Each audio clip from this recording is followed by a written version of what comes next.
Let's take a look at the overall geopolitical situation right now. I'm bringing a guy who knows what he's doing. His name is Douglas London. He's a former CIA officer for many years. Currently, he's a professor at Georgetown University School of Foreign Service, a fine school. He is the author of the book, The Recruiter, Spying and the Lost Art of American Intelligence. So he knows what he's doing. All right, first of all, the jihad, as I said, has been downgraded. They're active in Africa and in the Middle East somewhere. How would you calibrate their strength? Bill, I think you hit the nail on the head by using the word downgraded or degraded. The United States pursued a strategy of leadership decapitation that I know is well illustrated in your book, going after the core leadership and logistics hubs and such to make it more difficult for these groups as centralized organizations to pose a threat. But at the same time, that strategy led to a decentralization of the threat. So we saw the rise of the Islamic State. We see Al-Qaeda morphing into various affiliates.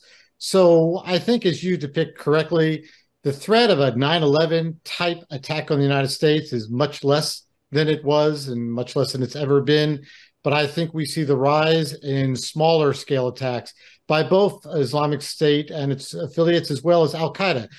Recently, we saw the news from Philadelphia in mid-August of a teenager, apparently, who was planning an attack undescribed, but that would involve various explosives and a number of weapons. And he was in touch with one of these Al-Qaeda affiliates back in Syria. So downgraded, degraded, yes. Absent, unfortunately not. And it'll never be. You were at the CIA when the Patriot Act was passed, and the CIA was very effective in listening to calls made to foreign locations, particularly the hot locations. There was a segment of the American public, and there is now, hates the Patriot Act, thinks it's intrusive, it violates privacy and all of that.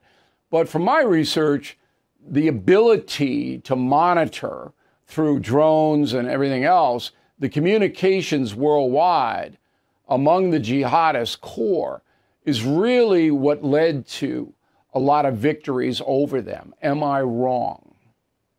Well, you're right, Bill. In fact, it's absolutely essential. And there's a debate right now about Section 702 in terms of bulk collection and what U.S. intel and law enforcement can listen to. But again, circling back to this individual in Philadelphia, that was all over cyber. It was the ability of the U.S. intel community and the Bureau to identify his communications with this Al-Qaeda affiliate. And that wouldn't have happened without the Patriot Act and without Section 702. Okay. Let's look at Afghanistan for a second. I mean, Taliban take over, Al-Qaeda reconstitutes a little bit in that country. What do you think about what's going on over there? The Taliban has its own interpretation of the accord with the United States, which diverges from ours, which allows them to be a lot more supportive to Al-Qaeda and its various partner groups than we would like, or that we thought they were going to be.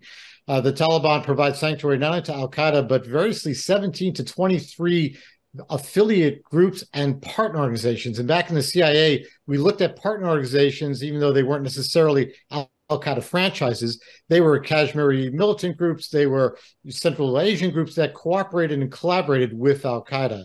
Those groups are receiving sanctuary in Afghanistan. And while you might be able to say, as the United States administration does, that those groups themselves might not be capable of directing an attack against the United States, they provide the strategic direction to their affiliates and partner organizations who would carry these attacks. And they also are able to fundraise, manage, and recruit under the Taliban's protection. So it continues to pose a problem for us, but also the various neighbors in that very volatile region. The chairman of the Fed is promising more pain ahead. Last year, stocks dropped a whopping 20%. 2023 could be worse. You are right to be worried. So call the only precious metal dealer I trust, American Hartford Gold.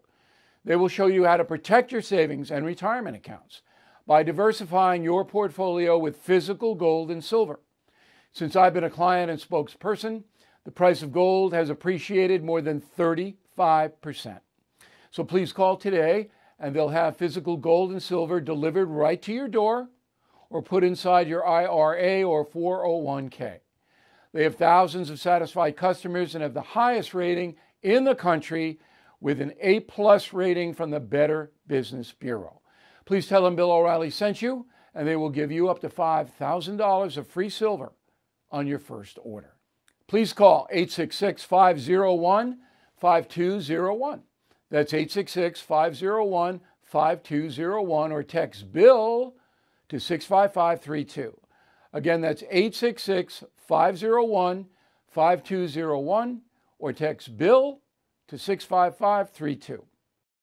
Thank you for watching the No Spin News. To watch the full episode anytime on BillO'Reilly.com, please sign up to become a premium or concierge member. Visit BillO'Reilly.com to sign up and start watching today.